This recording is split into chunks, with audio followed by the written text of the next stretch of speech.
From the Sky Satellite Network, this is Sky Sports.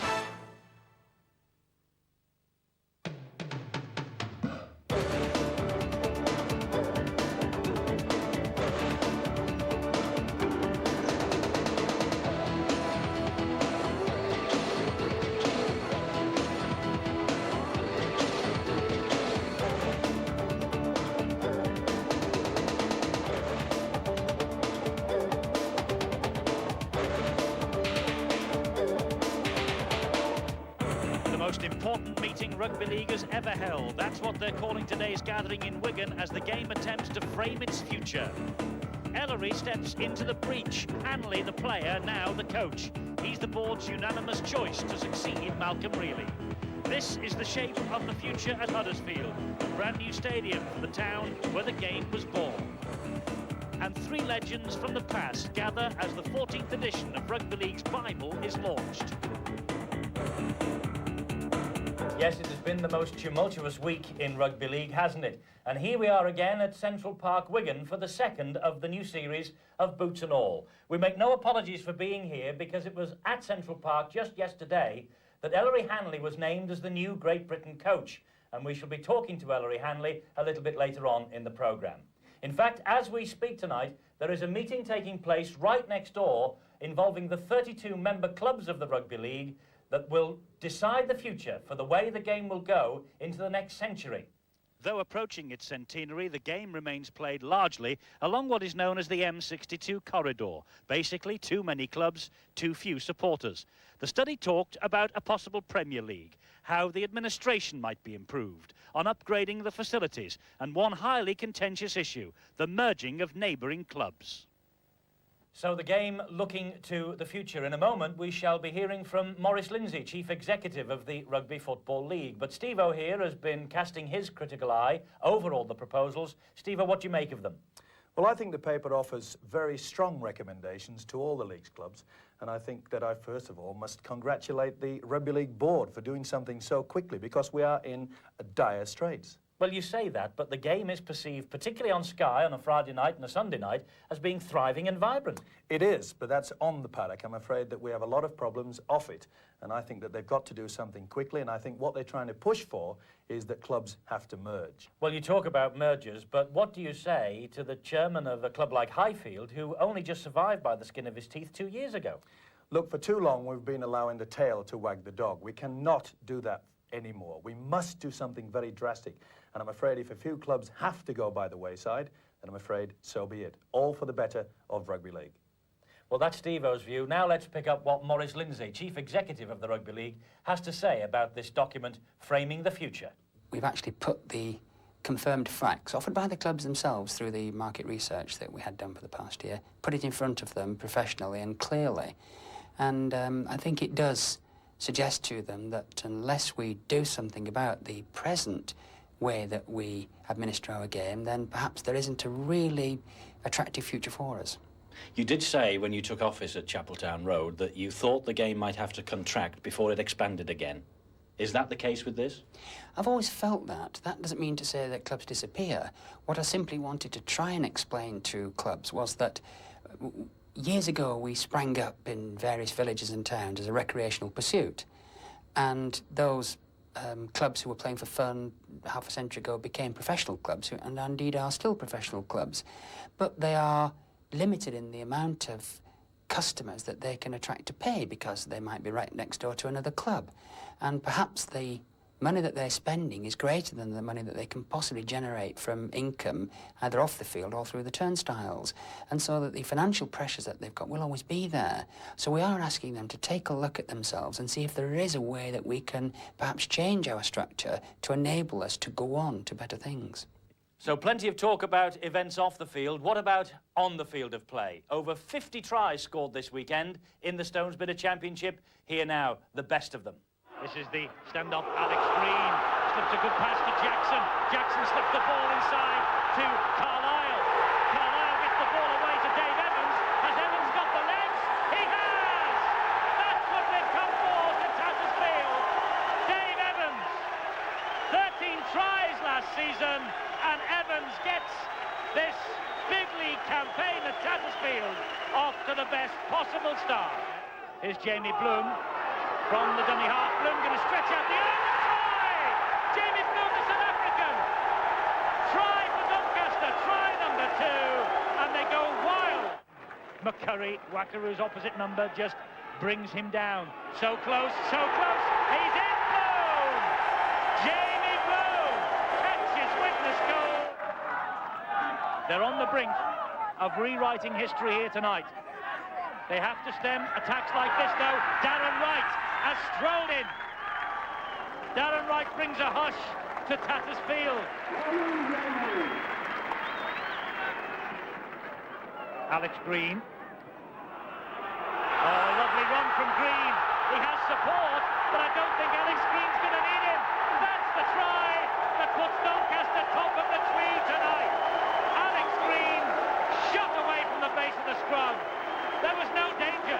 They're dancing on the terraces here. Harrison, good driving run. The support was there from Preston, and he will streak home. Mark Preston with a great try. Hampson quickly into dummy half. He finds Devorty. Long looping pass to Hagan. Hagan, lovely short ball to Perrott. Harrison is there. Oh, Goulding took the dummy, and that's a great try from Perrott. Magnificent score from Halifax. And St Helens so close to that Halifax line. Nicol limping away while the play continues with Joint. Joint turns the ball back to Goulding. That's a good try, but did he drop it? No, the referee says it's a good try. St Helens have won just one of their last 10 away games. Halifax have won their last 5 home league matches here. So it's a formidable task that faces the Saints. And Hampson off on a tremendous run. Started his second half, looking for support. Preston's there. You can put the glasses down. Halifax are over under the sticks. Goulding, Saints want to get on with it quickly. Here's Joint. Joint's over. Just what St Helens needed. And well done, Stevie Prescott. Wearing there again. Chris Joint. The try has given Saints such hope. Here's Fogarty. Fogarty for the line. And Fogarty against his former club. Great break from Scott Gibbs, looking for support. Hampson snatched it in and missed him. He held up the pass though and gave it to Hunt. And Hunt's in. They won't stop him. Hampson missed it. Moriarty picked it up. Schuster's there. They will score. Schuster tries. What a match this is. It's a ball out from Nicol to Gibbs. Here's Goulding.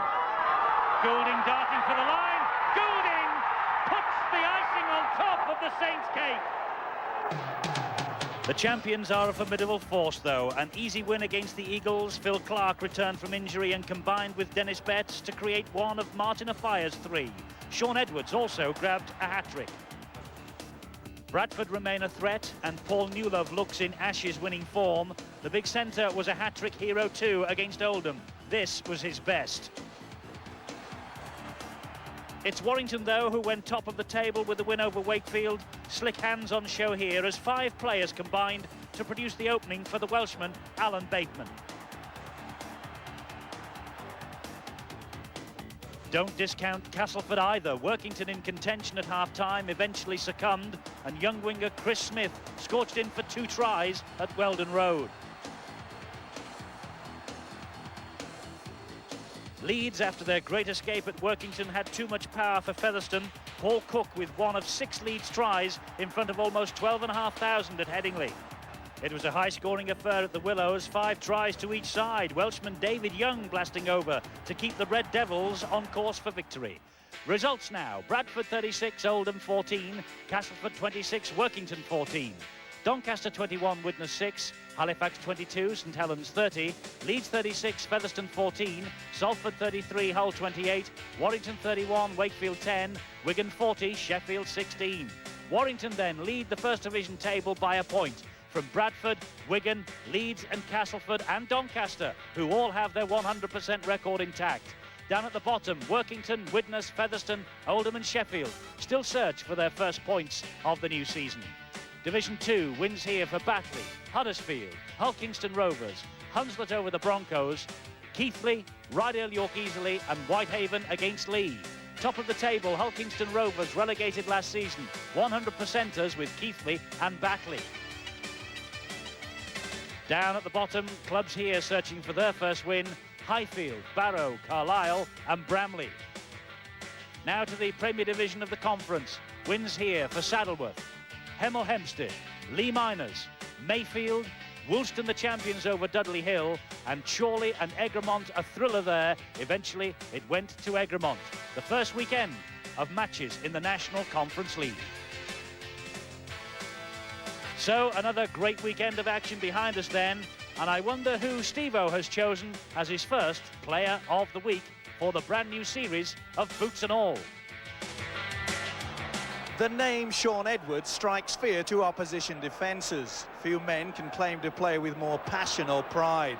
His will to win is second to none, and without doubt the best support player in the big league. Edwards' ability to sense the break verges on the magic. Just trying to cut the field down to size, because obviously I'm not as fast as Martin Fire or Jason Robinson, but if I can cut the field down, I can get there at the same time as them. Is that just reading the game? It is reading the game, yeah, a lot of the time. As I said, it's kind of an unselfish effort as well, as you run there lots and lots of times and you won't get the ball, and you've got to get back on side. But then 10th time, if you're not there, you miss your chance, as I said. Scoring tries is just one facet of Edwards' game. His vision and skills have made him a creative genius. On this occasion, the use of a dummy pulls out the defence in anticipation of the long pass out wide. Once he sees the defence in disarray, the step and speed off the mark creates the overlap. A classic example of how to break down the defence. Another Edwards ploy is the use of dummy runners to confuse the opposition. Notice the two forwards running at the angle to give the impression the short pass is on the inside, when in fact he will use a third decoy. This will pull the defence towards him. The result, a long ball to the second phase of attack, who runs into the gap. Such tactics only come about by hard work in training. I do practice passing, particularly to my weak side, which is my right-hand side, as most players is the weak side. I think I've improved. I think I'm probably better that way now than I was on to my left-hand side, but that's just through practice, yeah. We do a lot of ball work sessions at Wigan, which I think is vital to any team. And a lot of the fitness work has to be done by yourself. So Westy don't have to waste his time when he's here trying to get us fit too much. You've got to do that by yourself. And when it comes to training, we have a lot of different set patterns, which have different names. It's like another language type of thing. And I could say some names to you now, which would be absolutely double Dutch, but a lot of Wigan players would know exactly what I meant as soon as I said it. One of those many moves is the running switch to the blind side. Edwards stands on the open side, but will switch the point of attack. This often catches a defence on the back foot. Running the angle, delayed pass creates a gap for his support.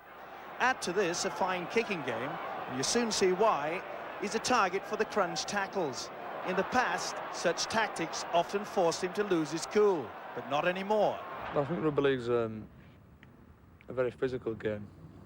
Particularly in my position, sometimes I do get, or I certainly have in the past, I think I've chilled out a lot recently, last couple of years.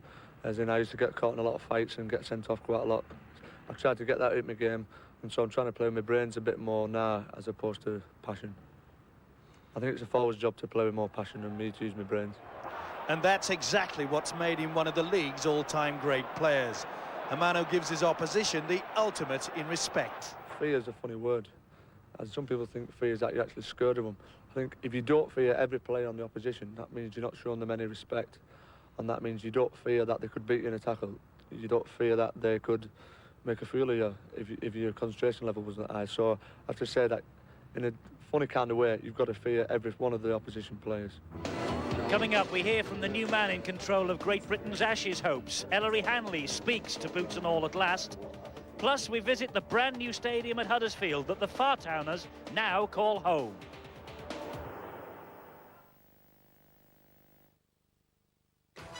You're watching Sky Sports.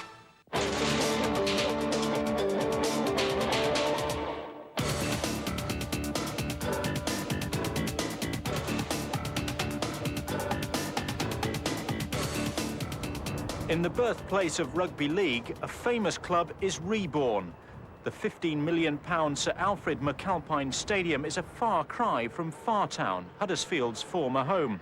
The 20,000 capacity all-seater ground has state-of-the-art facilities which will eventually include a golf driving range, ski slope and a cinema. We recognise that we can't live on past glories, but the past does inspire us to bring back the more successful days to the club. I think part of the problem has been that Huddersfield, like many other rugby league clubs, has possibly not planned sufficiently for the future. It's not been ready to take on board the challenges which professional sport has to do, because we have to recognise there are many other distractions, there are many other sports about, and I think slowly rugby league generally is waking up to the fact that we've got to be more aggressive in marketing the game, not just locally in the traditional strongholds, but nationwide as well. And I think we at Huddersfield are prepared for that challenge. A new stadium and a new coach to go with it. Well, nearly new. George Fairbairn left Hull KR to take charge at Huddersfield, replacing Alex Murphy. And the new coach has some quality players to work with, like Darryl Shelford, who's moved from Bradford Northern. So it's not surprising George Fairbairn took the job.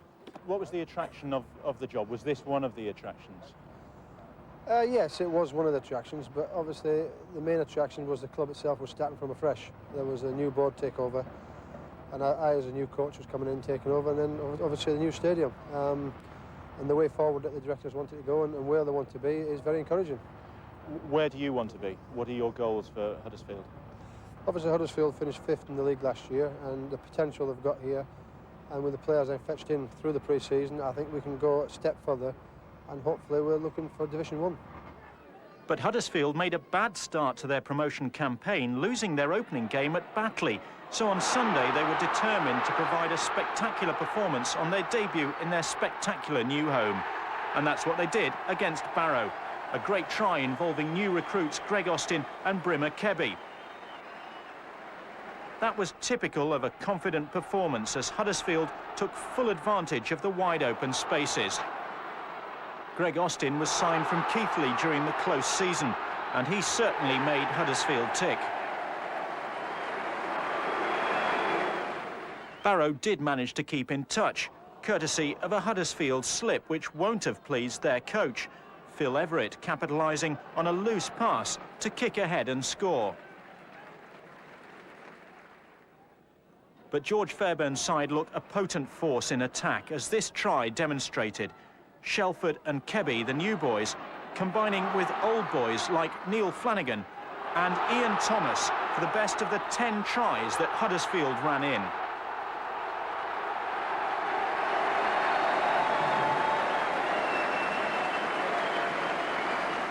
Greg Austin made use of plenty of space on the new pitch to score his second try of the game, and Huddersfield delighted a crowd of 4,300 by reaching their half-century. Darryl Shelford casually rounding off a 50-12 victory. The style of the win was worthy of the new stadium, but their coach isn't going to get carried away. There's one thing in your mind, and that's your results on a Sunday, and what you train for through the week.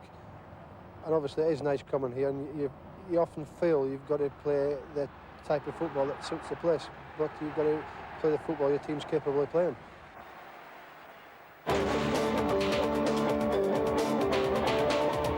The long-awaited announcement of Great Britain's new coach was made yesterday at Central Park. And much to the media's surprise, Ellery Hanley was given the job to succeed Malcolm Reilly. A shock choice indeed, given the fact that Hanley has little experience in the coaching area.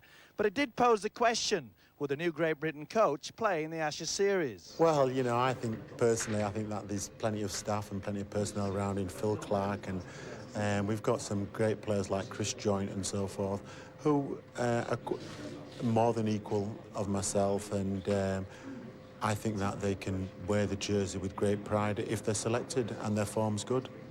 You're still a player, as I say. You're now the national coach. Can you cope with the pressure?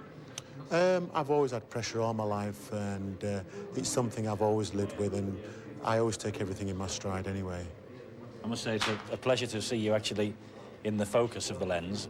There's been a bit of a problem with the press. Is there now a truce? Yeah, there's an absolute truth, you know. I'm sure we've all buried our hatchets and we're all going to get on well, and because I'm sure there'll be plenty of contact with ourselves and the rest of the media. So I don't think it's something what, you know, you can't hold grudges for all your life and so forth. You've got to get on with the job and do it to the best of your ability. And we all want the Australians beaten. Absolutely. The Aussies aren't without problems either. The suspension of prop Paul Harrigan, the loss of form of Glenn Lazarus, and recent elbow surgery to Paul Sirenen has rocked the so-called invincible Australian pack. Coach Bobby Fulton is worried that all three could be out of match fitness come the first test. Wigan have worries too. Ace goal kicker Frano Botica looks set to miss at least 2 weeks with torn ligaments of the right knee. The club are hoping complete rest will avoid surgery. And whilst one went out, another came in. Young Kiwi star Henry Paul jetted in on Saturday. Despite a contract wrangle during the off-season, all was well when he left Auckland. They let me go because they've given, Wigan have released Andy Platt for a no transfer fee. So at the moment I've signed for Wigan for 3 years, and for the Auckland Warriors, John Money and Ian Robson, they asked me to sign a letter, not a letter of intent, but a letter to say that the Warriors had first option to talk to me to be able to come and say, Henry, these are the attractions to come back to the Auckland Warriors. But at the moment, I'm just looking forward to fulfilling my contract with Wigan, and I'm really excited to be starting tomorrow. One guy who may not be starting is Mal Meninga. It looked odds-on the big centre would join London Broncos after the Kangaroo Tour, but Canberra have come in with a counter-offer.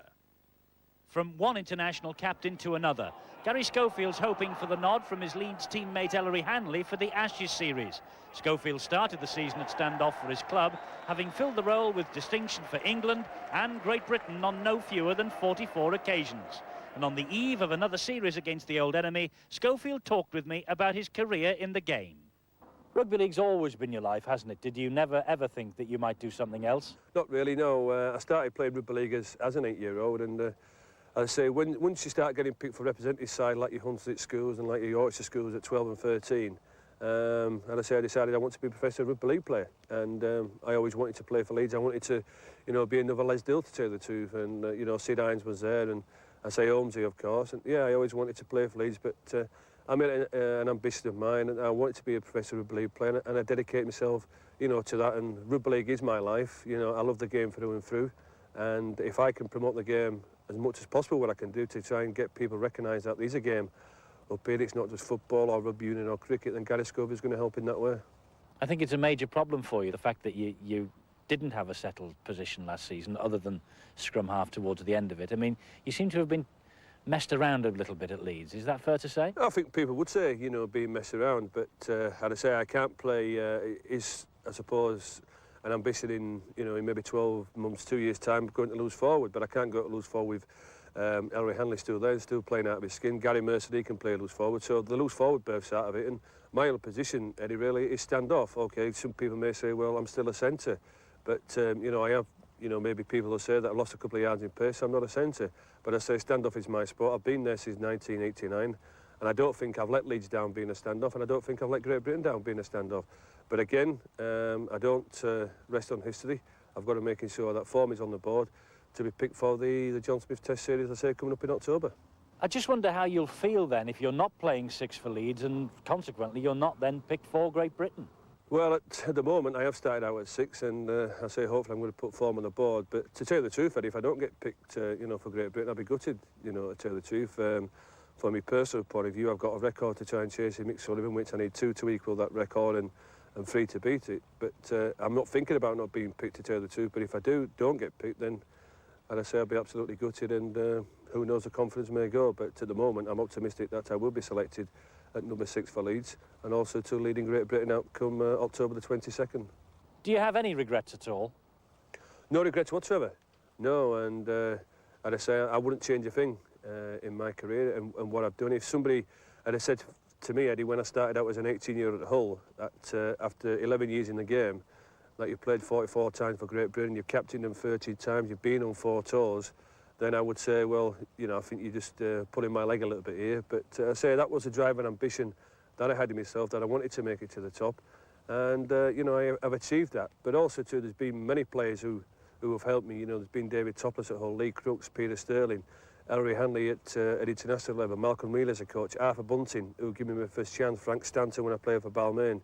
You know, there's a lot of people who have helped me, and something that I don't forget, and I say that's a thank you to them. But also too, you know, receiving the OBE for services to rugby league was a dream come true, really, and you know, to even have some sort of letters after your name, I think is a bit of a credit, Eddie. But I think that's got to go a lot of things to my mum and dad as well, because when I started out playing as an 8-year-old, you know, they went short themselves, you know, by trying to buy all the best gear, you know, buy the best boots, making sure you look the part. And I say a lot of credit's got to go down to my parents. You're now OBE. I mean, do you have to pinch yourself in the morning when you wake up and Well, say... it never really sunk in, you know, that I was going to be made, you know, an OBE. And I say Maurice Lindsay did a lot of very hard work to try and get that recognised. But yes, I don't think it'll sink in until I go down there and meet the Queen and collect the medal, to tell you the truth. It's going to be a tremendous day and a tremendous feeling going down to Buckingham Palace and meeting the Queen. Gary Schofield, who's aiming to get a place in the game's Bible, the Rothmans yearbook, if he wins 3 more Test caps. Coming next, we report on the launch of the 1994 edition, and 3 living legends in the game were there.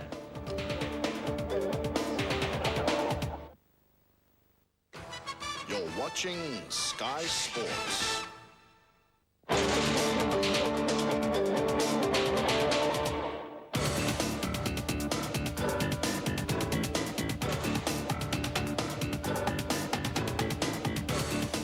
A rare miss from Neil Fox, scorer of a record 6,220 points in a career which lasted from 1956 to 1979. Lewis Jones, scorer of a record 496 points in a season. And David Watkins, wearing 6 for Salford, kicker of a record 221 goals in a season.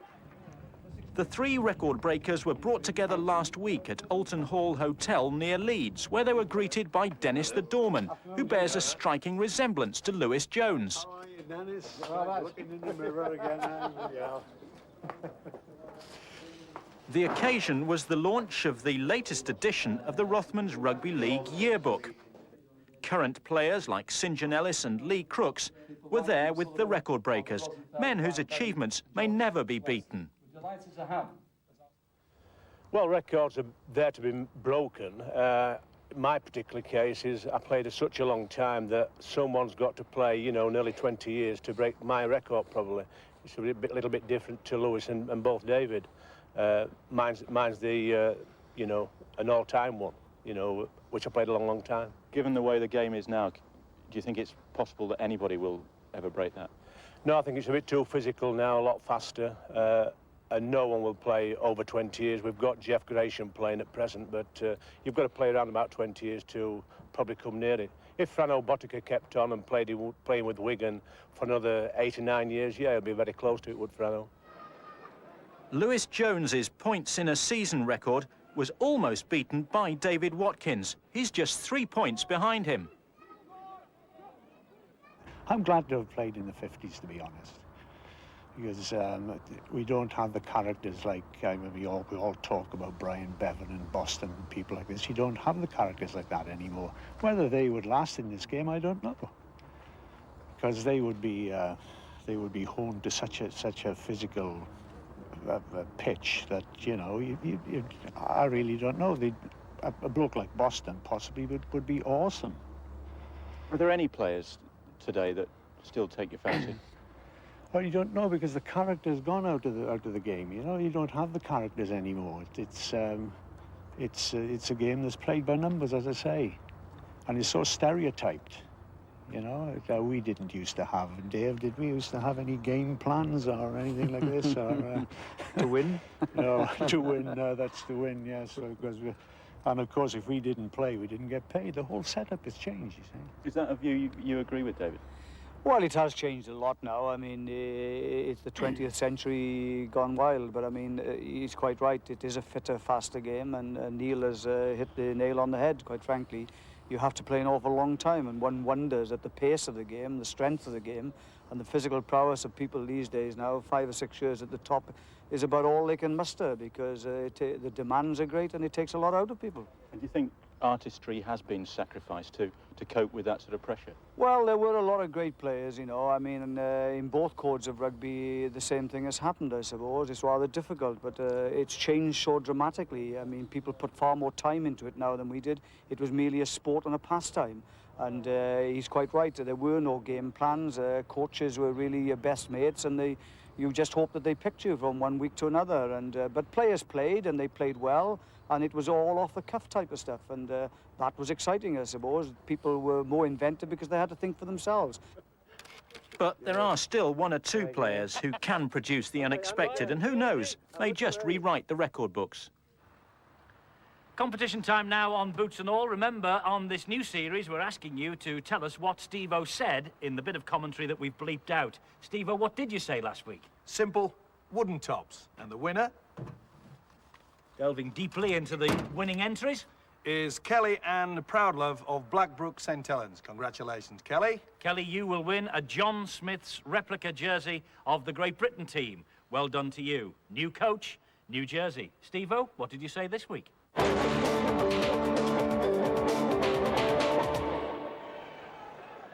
Maybe he got his no mixed up with his...